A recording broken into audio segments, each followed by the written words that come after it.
Hello, this is Joe Trahan, welcoming you to the All Me podcast from the Taylor Hooton Foundation, whose mission is to enlighten the world to the truths about appearance and performance-enhancing substances. As the national leader on this subject, they communicate their educational messages through various methods, including this podcast. Thank you for listening and enjoy the show.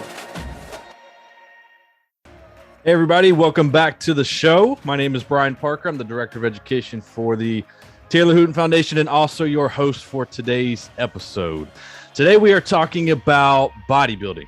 It's a sport that many often connect with appearance and performance enhancing substance use. And while drugs like anabolic steroids and HGH are certainly being used by some in the sport, there are also groups out there competing drug-free. The Organization of Competitive Bodies, which you will hear me call OCB, is one of those groups. So in this episode, we're going to be talking with Marjorie Thrash, the Director of Marketing and Public Relations for the OCB, which is an all-natural bodybuilding organization. We're going to talk to Marjorie about her own background in bodybuilding, her role with the OCB, what their events look like, how do they make sure their athletes are drug-free, and what are some of the misconceptions about bodybuilding as a whole.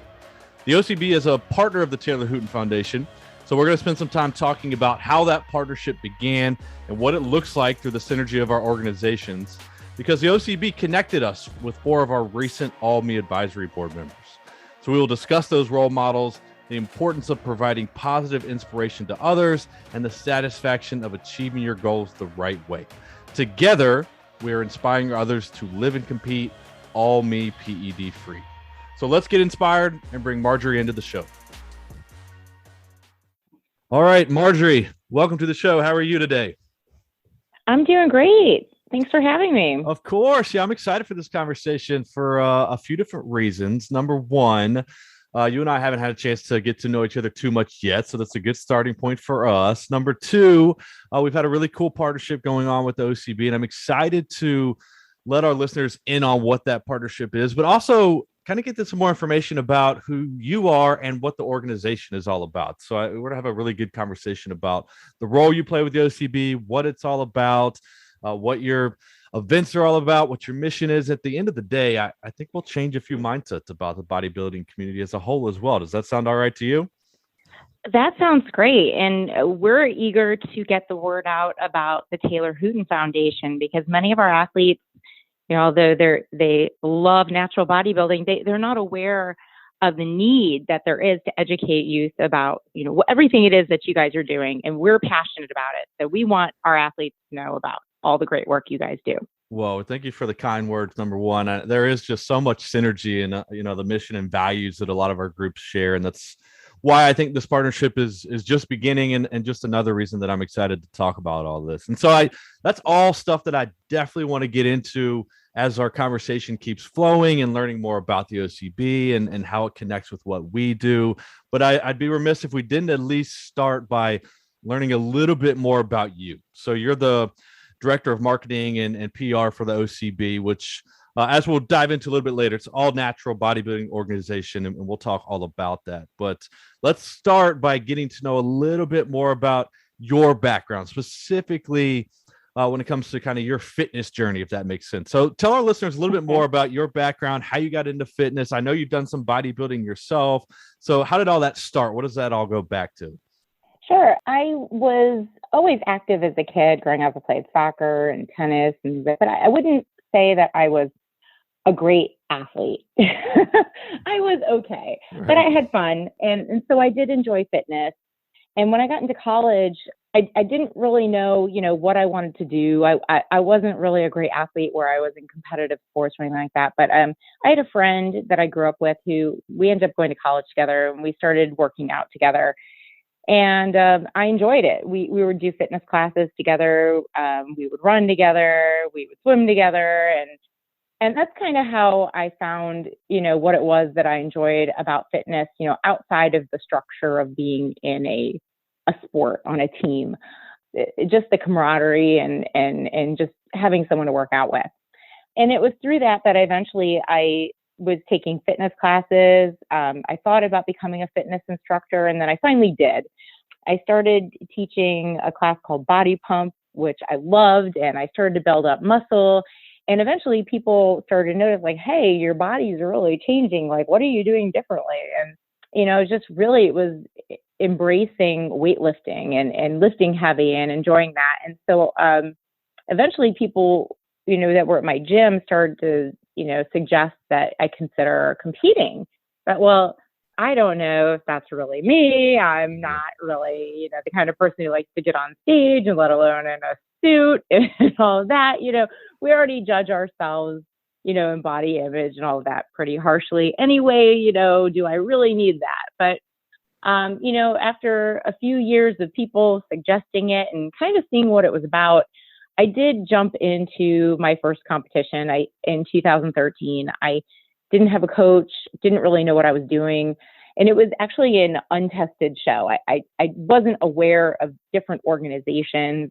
This was more like, I'm going to check that box. I did that crazy thing that one time and that was that. But I actually really loved it. I had a great time. It wasn't this cutthroat, vain atmosphere that I thought it was going to be. It was really supportive in the fitness community.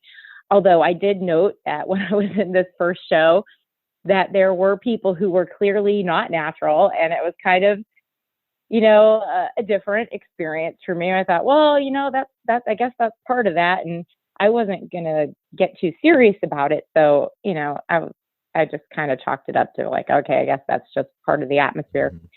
But then, I had heard about this organization called OCB. I had started to connect with other people who were in bodybuilding, through social media, and thought, okay, well, what's different about this organization versus this organization that I was competing in? And that's when I discovered natural bodybuilding. And OCB was still fairly new at the time. It had been around for about 10 years, but it was just really starting to grow into my area.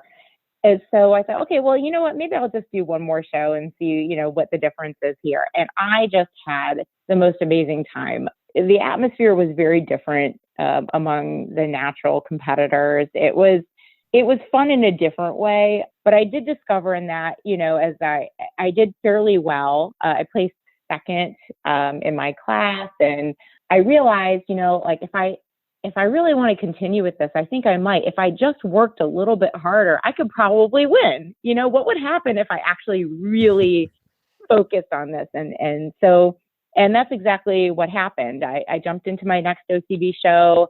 I won that show. It was a national qualifier at the time. And then I went on to my next show, and I eventually earned my professional status. So it happened fairly quickly for me. Within about 2 years, I had gone from, competing in my first show, just, for the heck of it, to now all of a sudden I was being taken seriously in the sport. And I thought, wow, okay, this is not really what I anticipated, but I was enjoying it, and decided to continue competing at the professional level. I tried a number of different organizations that were all natural. Ultimately, my experiences in those other organizations led me back to the OCB, because I realized that if I want to be a serious professional athlete in natural bodybuilding, then I need to go where the sport is being taken seriously. From a drug testing perspective, from a competition perspective, all different angles. I had seen enough to realize that there were some differences that were important to me, and I came full circle back to the OCB.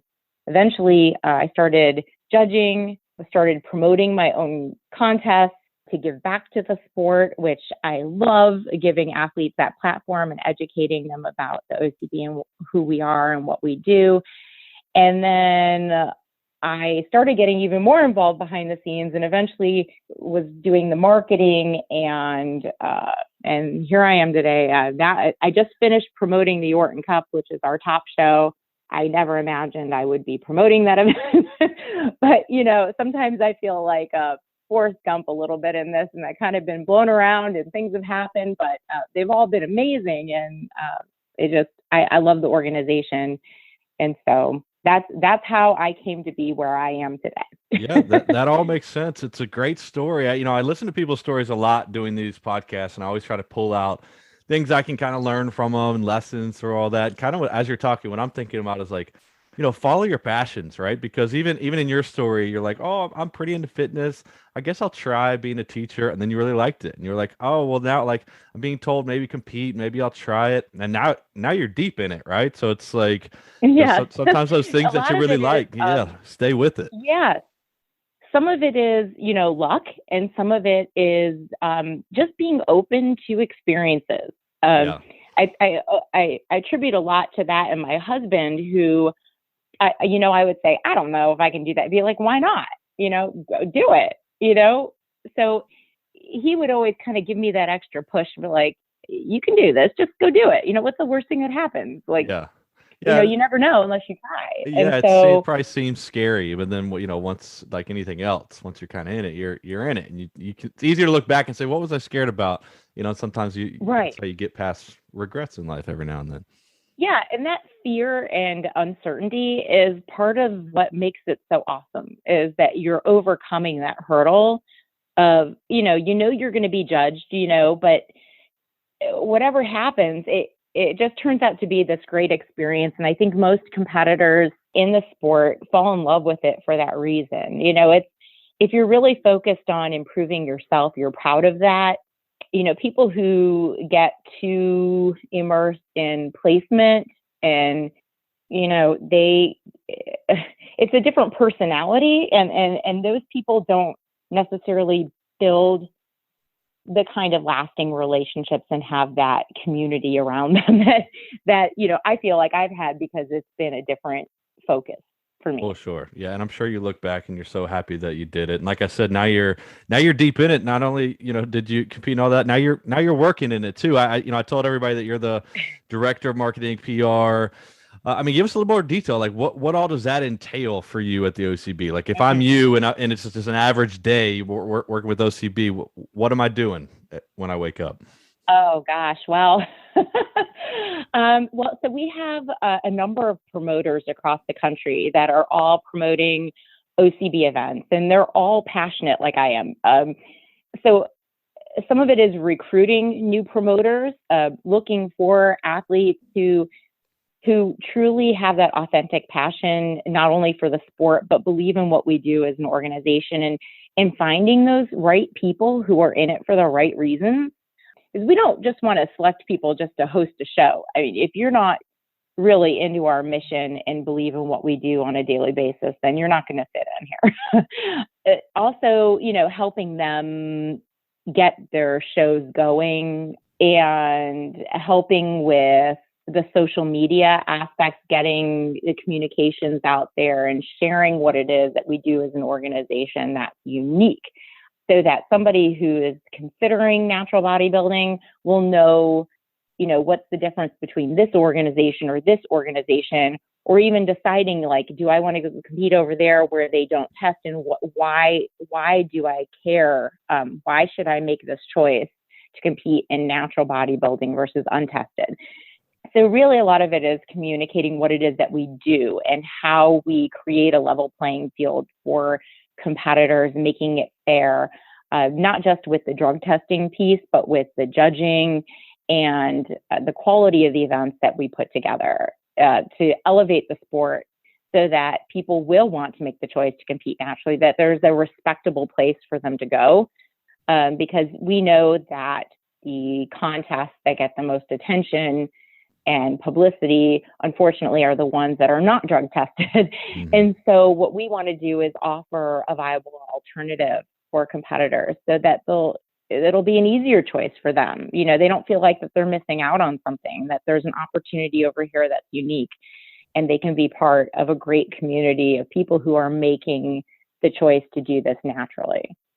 Yeah. So sharing that good news with people. Yeah, so a lot of it is that. Yeah. Making people aware of what you do. I mean, I do the same thing. I run our social media. You got to, you have a mission, but you got to make sure people are aware that you're, what you're doing and the work that you're doing every day to strive to achieve that. And that's kind of what's going to drive us into the, really the next part of our talk is really about the OCB itself and big picture and the values there and what makes you different. Because I'm even listening to you talk for the past few minutes, like the word that keeps coming out of your mouth is unique. And I agree. I think you are unique. Not unique in that you're the only, drug-free bodybuilding organization, but I do think you take it to another level, and that's, some of those values are what we admire about what you all have going on. And so that's where I'll let you kind of describe OCB from a big picture, right? Mm-hmm. So is there a mission there? What kind of makes you different, and maybe even like how did the organization get started in the first place? Mm-hmm. The organization was started in 2003 by Matt Shepley, who is my mentor and one of my best friends, somebody I look up to. He started the organization to create a level playing field for natural bodybuilders, but not just that, but to create an atmosphere that was not just drug-free, but it was also politics-free. So unfortunately, some of the organizations that are out there either don't drug test adequately, consistently, or with transparency, or they're also latent with politics where athletes are, not really being judged. They're judged before they get on the stage, and that's unfortunate. So he really wanted to create a place that was real for athletes, fair. And I think he's been successful with that. And a big piece of that is his passion for it has attracted people who are like-minded, who have competed in other organizations, have seen what they didn't like. And this is our opportunity to make things right for athletes. And so some of the things that we do that are different, one is with our drug testing. We have a 3-tier drug testing program that we work very hard every day to make sure that things are done properly.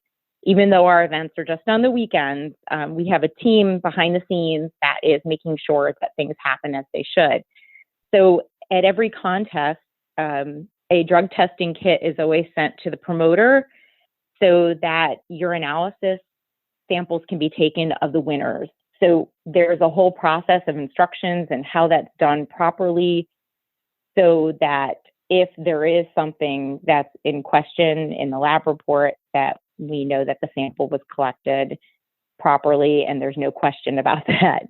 But before an athlete even gets on the stage, we have polygraph testing. And it sounds, at first it's like polygraph testing, really? Well, it serves a couple purposes. One is that it's a deterrent. Most people who are using won't want to prep for 15 to 20 weeks to sit in a chair to get caught lying if they've been using one of the banned substances or more. So most people won't even bother with that. The other thing is that it's a screening process. So before an athlete is even hooked up to any polygraph equipment, there's a discussion that takes place between the examiner and the athlete. Right? They go over the drug testing list. Is there anything here that you're concerned about that you think might affect your polygraph? And it's usually within that time frame where there's a discussion that things will come up. And the competitor says, okay, well, in 2017, I did take this supplement and it did have, this substance in it. I think, I'm not sure, let's look it up. And so there are discussions that happen beforehand. Sometimes that leads to the athlete, not being able to compete. And sometimes they're like, okay, that was nothing to worry about. Okay, I was worried about it and I was afraid, being nervous, I would fail the polygraph. So far this year, we've had over 20 athletes not pass that process. So we've been able to successfully keep people off of the stage during that whole process. And so that's a win because that means that those competitors, unfortunately, they did all that prep work, but they weren't able to steal a moment from some other competitor on stage. And so ideally, we like to keep anybody who's using or intentionally cheating from getting on the stage to begin with. So the polygraph really serves that purpose. And like I said, we always urinalysis test the winners. So if you're up for your professional status, you win the overall, you're immediately escorted off stage and a urine sample is collected.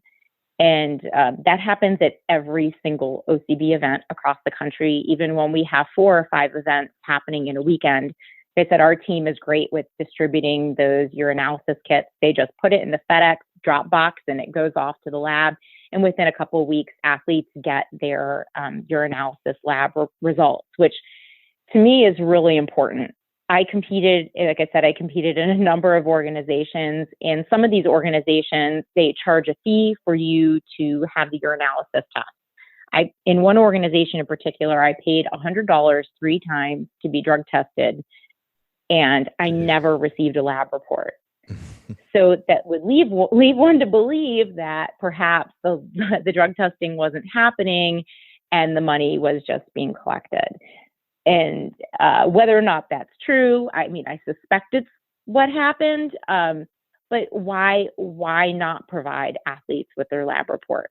So we spend a lot of time and resources making sure that athletes get that lab report. It's a good feeling to them. They can say to, people who doubted their progress, like, look, I'm legitimate natural. It's a great feeling to be able to wave that in other people's faces. I did this naturally. But also it's a great feeling for us as an organization because we're telling our community we are doing what we say we do, and we are upholding our end of the bargain. And full transparency, here is your lab report. You are drug-free, right? In the cases where we do catch competitors with banned substances, sometimes it's intentional and sometimes it's accidental. Very recently, like back in September, we had an athlete whose lab result came back positive for SARMs. And she was completely devastated. She's like, I have no idea. I've never taken anything. I am mortified. Like, how could this have happened? So it turns out she had been taking a supplement for quite some time, but she decided in this particular event, she was going to take the same type of supplement, but from a different manufacturer. Well, we believe that supplement may have been tainted with SARMs. So it's being tested now at our lab. She paid $1,000 to have the supplement tested. So she's definitely trying to get down to the bottom of it. So we don't ever publicly shame people. There are some organizations that do that, where they'll post failures on their website, and that's their way of showing credibility that they're drug testing. Although it's not as consistent as ours. But we don't believe in publicly shaming people. We know that every sport deals with this, and that not every athlete is intentionally cheating. There are instances like this where unfortunately it happens. It's not the athlete's fault. So we don't feel like that's necessary. We will adjust our results accordingly and notify the affected competitors, but we don't take pride in trying to destroy somebody's life, especially beyond the stage, right? Because that could affect someone else's life in other ways. Everyone's just a Google search away. Yeah. In addition to the urinalysis testing we do of the winners, we also do random and targeted off-season testing. So if you're a pro athlete in our organization, it's expected that you maintain your pro status and keep an active pro membership, because we will randomly select competitors to be tested. And since we have so many shows across the country, we have enough people that can go and collect a sample. Because we know that timing of use is an issue, right? If you know that you're going to possibly get tested on show day for winning and you're trying to get cash prizes, you could time the use of a banned substance like steroids or SARMs, or use a masking agent to cover your tracks. So if we're doing random or targeted off-season testing, we could potentially catch people when they least expect it. And we've already caught one this season. It's unfortunate. We were very disappointed. We like to believe that everybody is being honest, but we know that people who really want to get competitive in this, and they will do all kinds of things to win. It's human nature to look for an edge sometimes, which I get. It's right. Like you said, it's not about getting people in trouble. It's not what you all are put together to do. It's about providing transparency and legitimacy, like you said, and an even playing field. That's the end goal here, and trying to be open and honest about that. And that's why I applaud all the testing you do, which leads me to a couple more questions about that. Well, number one, I'm curious, are you the only organization that does drug testing and a polygraph? And then number two is part of the reason you do a polygraph go back to the length of time you request your competitors to be drug free. Like, for example, like Correct. if I came to OCB and I was like, oh no, well, I haven't used anything in like a year. How long do I have to legitimately be clean in order to compete in your competitions? And is that really one of the main reasons why you get the polygraph in play? Very good question. So no, we are not the only organization that polygraphs. There are about three others in the US that do it actively because it does work. And yes, it does have to do, some substances cannot be tested for in urine. So for example, human growth hormone. We cannot test in a lab for human growth hormone. They've tried blood tests, fasted tests. HGH is a very difficult thing to catch. And unfortunately, it is prevalent in bodybuilding where people are trying to grow. So polygraph is great for that, as well as substances that someone might have used, 3 years ago, 4 years ago, 5 years ago. Usually, most of our substances are 7 years. We're 7-year drug-free, although some substances are a shorter period of time, like if you take a particular substance for that's like a diuretic or something. Hopefully you're not using it for bodybuilding competition purposes. Some people have to take things as a valid prescription. They can get a waiver for that, but that might show up in their urinalysis test. So that's something that would come out in the polygraph where, you'd say, okay, I've been prescribed this. And, then we know ahead that when we get their lab results, if this shows up in their urinalysis as a diuretic, that they weren't using it for competition purposes, but it was because it was prescribed. So those conversations are important to have before an athlete gets on stage. So yeah, timing of how long somebody has to be drug-free, all of that comes out in the polygraph. And so it is useful for that in those conversations.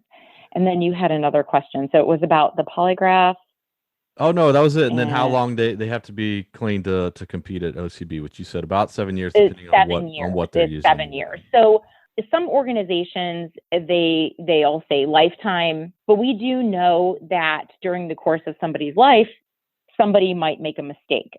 So we get competitors who reach out to us. We're like, I had a coach. They put me on clenbuterol, or they put me on, SARMs or whatever, and I hated how I felt, and I got off of it right away. Can I compete in your organization? We're like, well, unfortunately, there's a 7-year period. So we know that there are instances where people realize that they've done something that's not good for them, and they don't like the way it makes them feel, and they don't want to be part of it, but they want to compete naturally. Sure. Well, it is a 7-year period, but we want to give people the opportunity to make the right choice and come back. So it's like, should it really be lifetime? Yeah, everybody makes mistakes in life. Yeah, exactly. Or an accidental situation where I took something, I didn't know what I was taking. Right. So yeah. Well, also some of the stories you're talking about when it comes to bodybuilding, I think there is just a really big misconception about how widespread a lot of this use is. Now, I think you and I both know that there's obviously organizations where use of PEDs is obviously there, and it's evident, right? But sometimes, I've been doing this a long time, people automatically assume, well, all bodybuilders are kind of in that. I think that's why this conversation is so important for you and I to have to show the other side. No, it's not. That's not how it all is, right? That just might be what you think about, but that's why we're having conversations like this to change that mindset. But I think that's one of the biggest misconceptions when it comes to bodybuilding. But I'm curious, just from your own perspective, your own history, are there other misconceptions out there about bodybuilding competition and the community as a whole that you think are important for us to talk about? Well, I do think that the biggest one is that people think that it's all steroids. And unfortunately, it's because of the untested organizations in particular have dominated the magazine newsstands and pretty much everything when it comes to bodybuilding for decades. And so, and the supplement industry and all of that goes behind it, there's a lot of money to be made on the drug side of the sport. So, that is probably the biggest misconception. Another misconception would be that, a lot of people think that to be in bodybuilding, you have to be huge. And if you go to a natural show and you talk to athletes backstage, or even when they're checking in, they look small.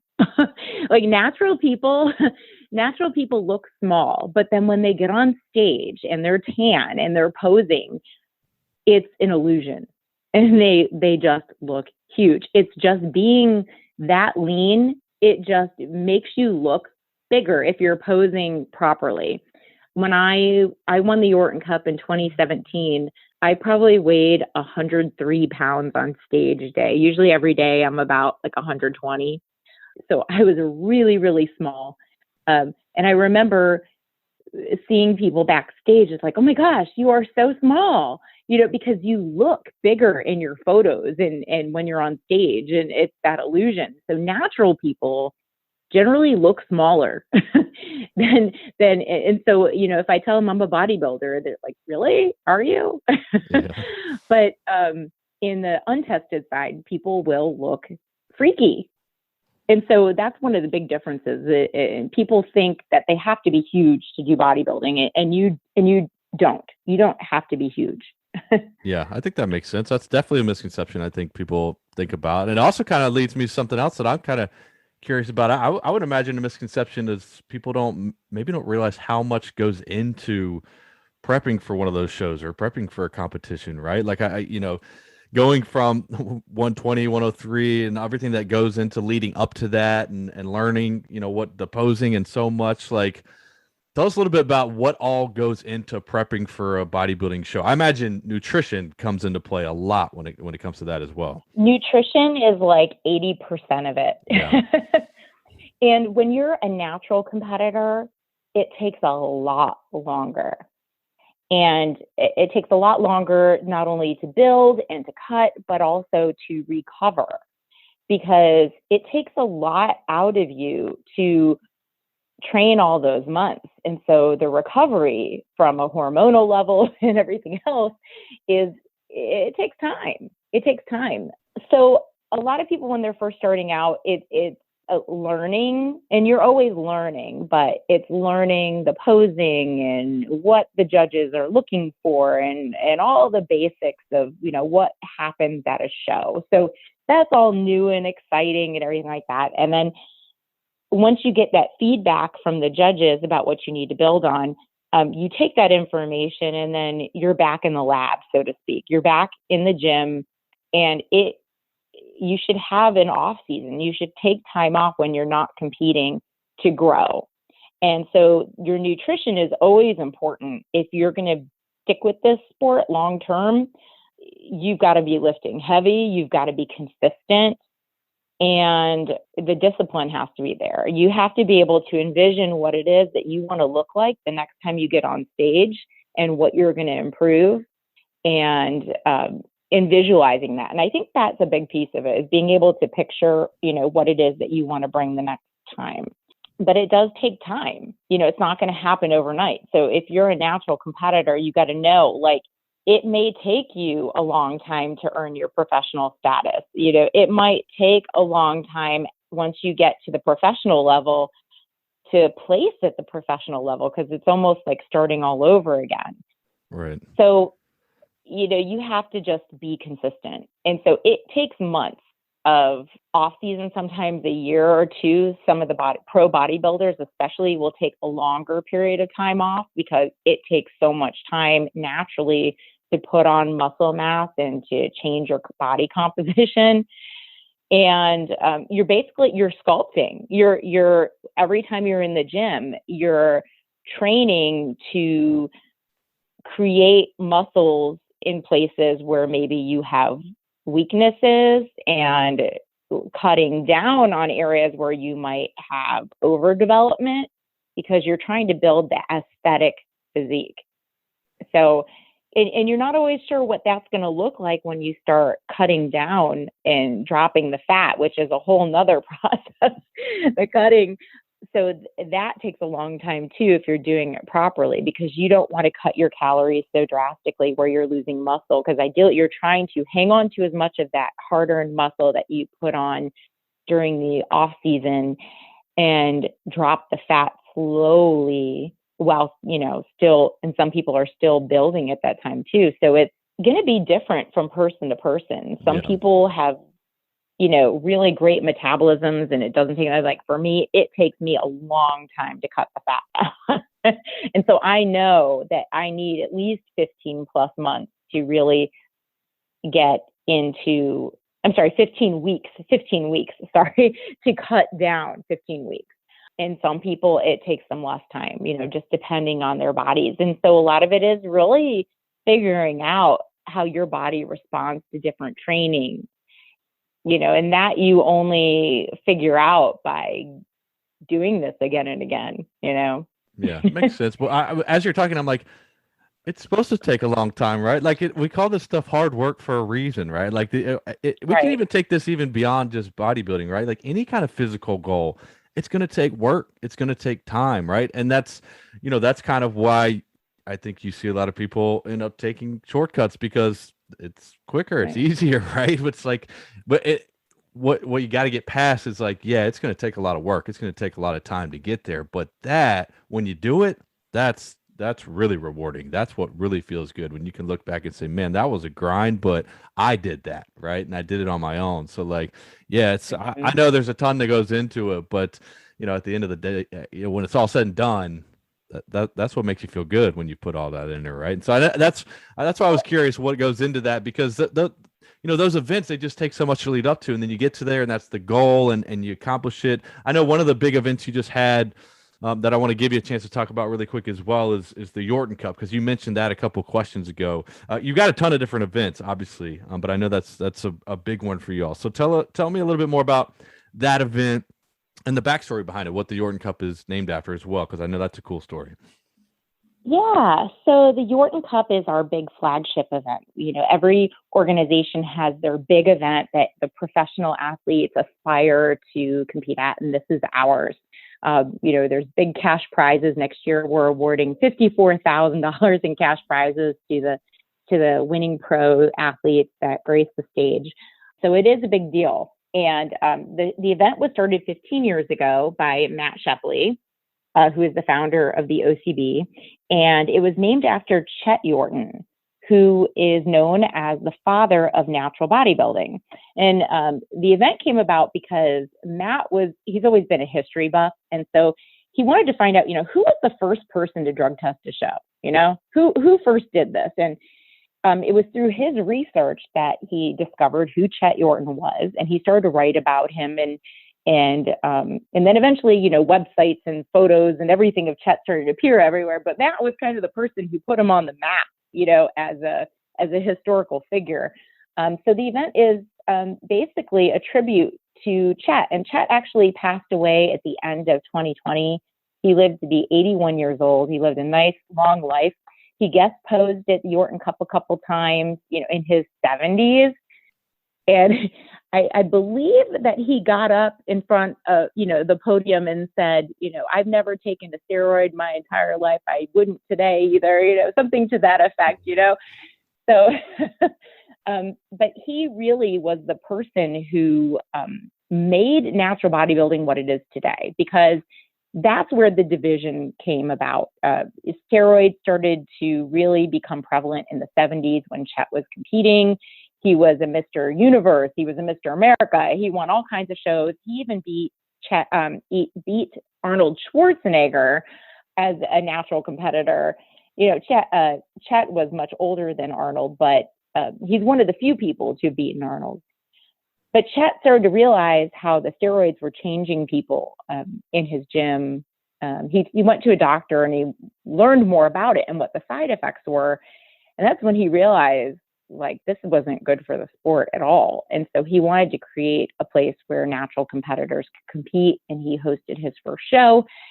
And it was blood tested. So that was kind of a big deal at the time. And started his own organization. And he really fought against it. And I think he believed that he just wasn't getting anywhere. So when Matt established the Yorton Cup in his honor, and Matt and Chet actually connected, it was really quite something, just he finally realized like that everything he had fought for was for something. And so this year we celebrated the 15th anniversary of the Orton Cup. We have some amazing natural champions that came out of that. One of them is Jessica Powell, who is actually on your advisory board for the Taylor Hooton Foundation. She won the Orton Cup for the first time. She was incredible. 27 pro figure competitors, I believe, and it was very competitive. So she fought hard for that. So we're pretty excited that she did that, and so her name will be etched on the Orton Cup along with all the champions. That's how we recognize those competitors. It's kind of like the Stanley Cup of natural bodybuilding. Yeah. So the winners of that event year after year, their names are put on a plaque on the cup, and so it becomes a historical record of all the champions from that show. So Jessica will be added to that along with 5 other champions. So that's pretty exciting. And it was an honor for me to be able to promote it this year, but I wouldn't have been able to do it without, of course, the great team of promoters that we all have. Like I said, everybody in our organization is just as passionate as I am. And everybody just jumps in and helps out and made the event what it was this year. We were real excited to have it back on the schedule after COVID last year. Yeah, no, it's a cool backstory. And yeah, it's also so cool that Jessica won. That's really going to take us into kind of our last little part, is really about our partnership. And I want to talk about Jessica and actually all 4 of the athletes that hopped on board with our advisory board here in just a second. But let's start with a little bit of overview of our partnership and why we decided that this makes sense, right? So we've been partners for a little while now. I think just between you and I talking, most people will understand why it is that a lot of what we do overlaps, and there's a lot of synergy there. But from your perspective, from the OCB's perspective, why was it so important to support the Taylor Hooton Foundation and the work we got going on? We can post all day on our social media about, natural bodybuilding and why people should choose to compete naturally and why they should come to the OCB. But I think that the piece that we were missing really was the education piece. And we're reaching people who are already competing, who have already decided, where they're going, where their platform is and what they want to do and what their personal choices are going to be. But if we want to really change the perception of what bodybuilding is, then we need to be reaching back and communicating that there's an alternative for people who want to do bodybuilding, and you don't have to do drugs to be involved in this sport, and change that mindset. And if we can share that with kids now, then when they are approached in the gym about steroids or SARMs, they're equipped with those answers and they know there's an option. Like, I can compete over there if I want to do bodybuilding, So, and that there are people out there who are choosing every day to not use and are deciding to compete naturally. And if they can look up to people like that, then we can have a lasting impact. Because I feel like in our high schools and our middle schools, these conversations are not being had. These kids are learning about, saying no to cigarettes or to drinking or marijuana or vaping, but there is a gap there when it comes to performance enhancing drugs. And I think that we're missing a niche, because those kids might say no to cigarettes or vaping or whatever, but when approached in the gym about SARMs or steroids, they might say yes. So we need to be educating kids now about that. And that will have a lasting impact on the sport for us. Because we feel like we need to be getting to people before those people at the gym get to them. Yeah. And so they have a choice. And so that's why growing this organization is important to us, because wherever we go, there are people who are happy that there's an option for them. They're tired of competing against people who are using and being in that atmosphere. The atmosphere of our shows is very, very different. And so, we believe wholeheartedly in the Taylor Hooton Foundation and the mission and what you guys do every single day. And if we can show kids that there are athletes in this sport who are successful, then they know that there is an option for them if they want to pursue this, if it's for them. Yeah, there's so much there that you just said that I love and agree with. I mean, number one, the lack of education in this area that continues today, which is why we continue doing what we do. But I love that you also said like there was something, there was a gap in what we do and how else can we expand this education, and that's kind of why we partnered. And then I can look at it from our side and almost say the same exact thing, right? Because we've been doing education for a long time now, but we almost found a gap several years ago. Like, all right, we need to not only educate, we need to inspire as well. We need to go out and find people achieving their goals the right way in all kinds of different areas of life and provide that inspiration to the younger generations that you're just talking about. And that's why we created the ALLME League several years back. And we've, every day since I've been trying to find people from different sports, different ways of life that have, lived and competed without this and achieved their goals the right way. And that's really where I think our partnership has gotten really cool is we've had 4 of your competitors, 4 of your athletes, Jessica, who you already talked about. I'm gonna try to name them all: Nikki Stott, Greg O'Brien, Sean Canoy. I think I got all 4. I'll put notes to all of them in the show notes so everybody can go check them all out. But 4 athletes of yours that stepped up and said, "Hey, I want to be a part of this too. I want to provide this positive messaging to others." I mean, I know the kind of impact that makes. Just having those people to look up to. What kind of impact do you think that makes, especially to the younger generations that you just said aren't being educated on this enough? I think that when they see that competitors who are choosing to be drug-free are reaching the highest level in their sport in natural bodybuilding, getting to the Orton Cup or making a magazine cover like Sean has a number of times, or Nikki Stott, and Greg, who are both top trainers, training competitors and people across the country virtually and in person, and have huge followings, both like locally and nationally, that they are, they're successful in their careers in athletics without choosing performance enhancing drugs. Like there's a path for you. You don't have to sell out to a supplement company. You don't have to do all these things and play these games to be successful in your sport that you're passionate about. You can do it the right way. Like I know Jess and Nikki don't even take supplements. I don't think Jess even like uses protein. Like she's straight up food, and I think that kids need to hear that. Like you can build this physique by eating the right things and training in the gym. If you're consistent and you're dedicated to it, you can do it. And that there's viable options for them, both as careers or just, enjoying their sport.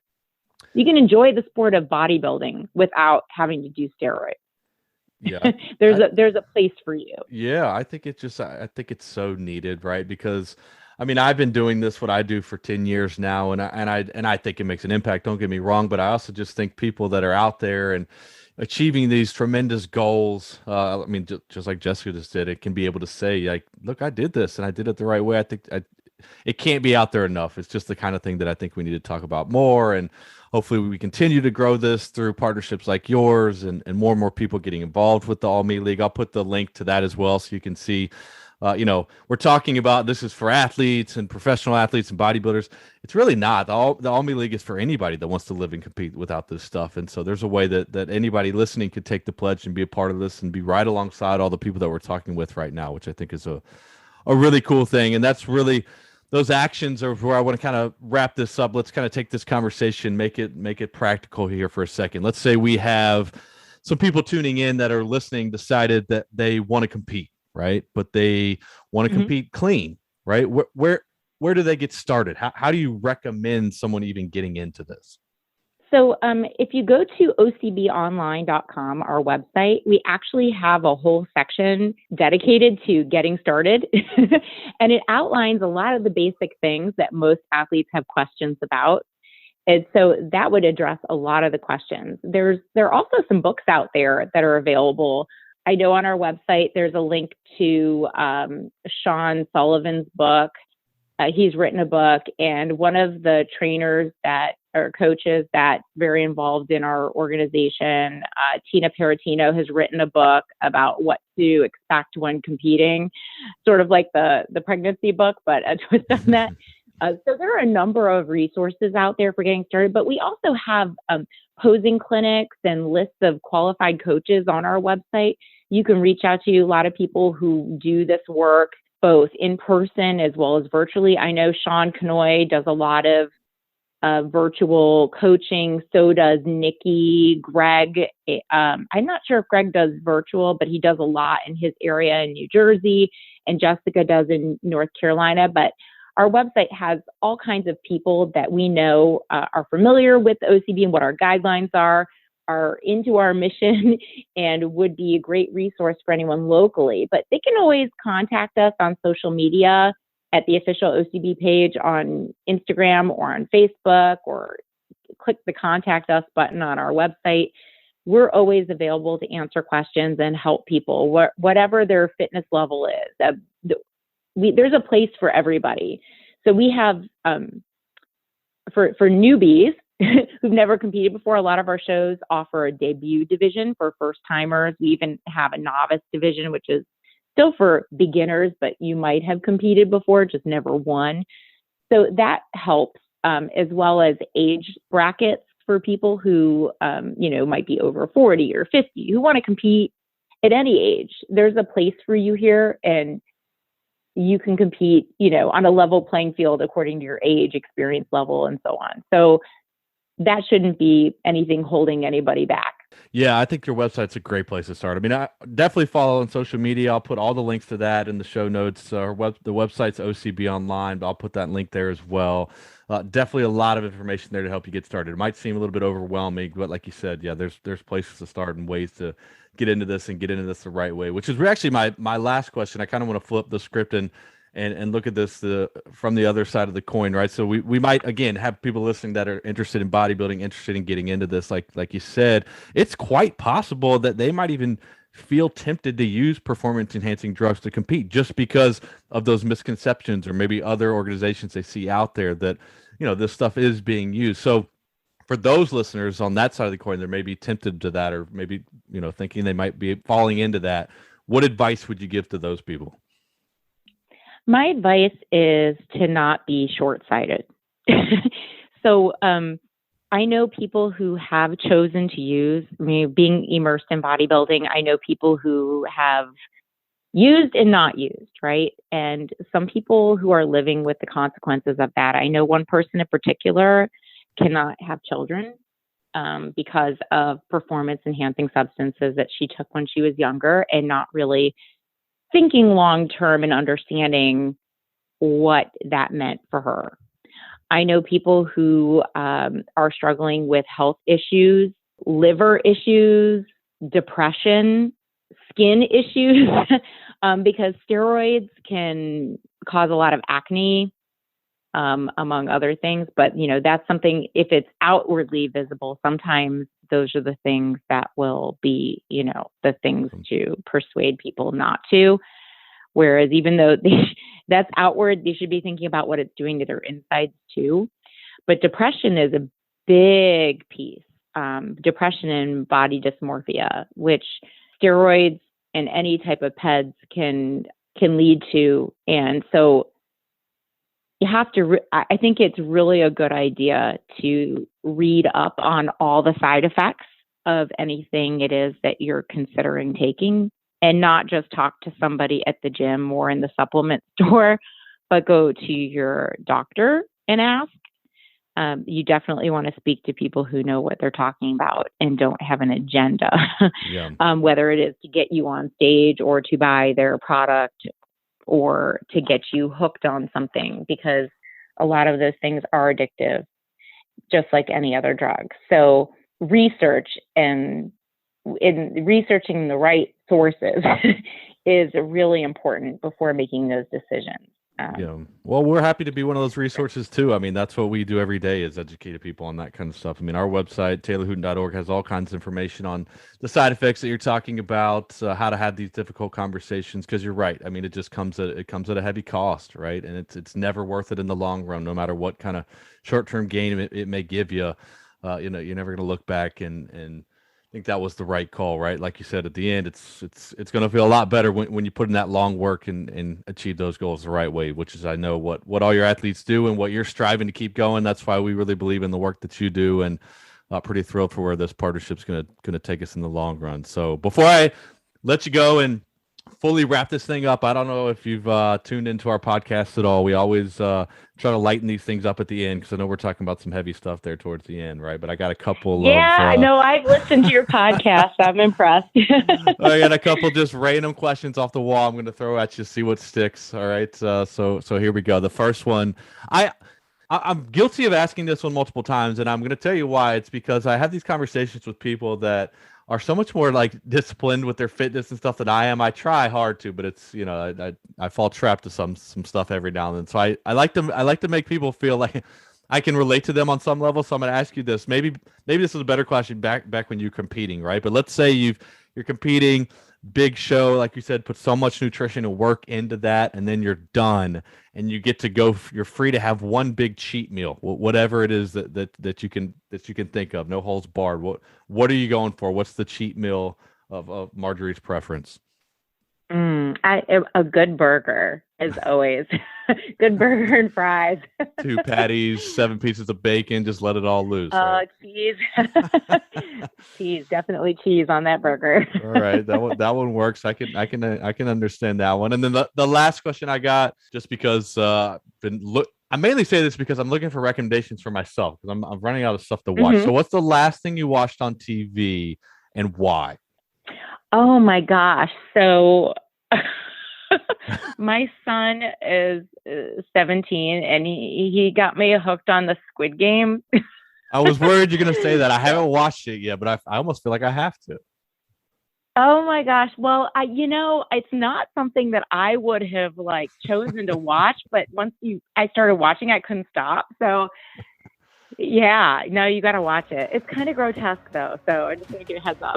I know. But all the kids are watching it. So, I feel like I've got to, understand what it is that they're into. So at least we can relate on that. So yeah, true. I know. I talk to students all the time and they talk about it. You're right. I need to figure out what it is so I can crack jokes about it and make memes for my presentations about it, just like everybody else. It seems weird, but you're right. It's addicting. So I guess that's on my to-do list for tonight.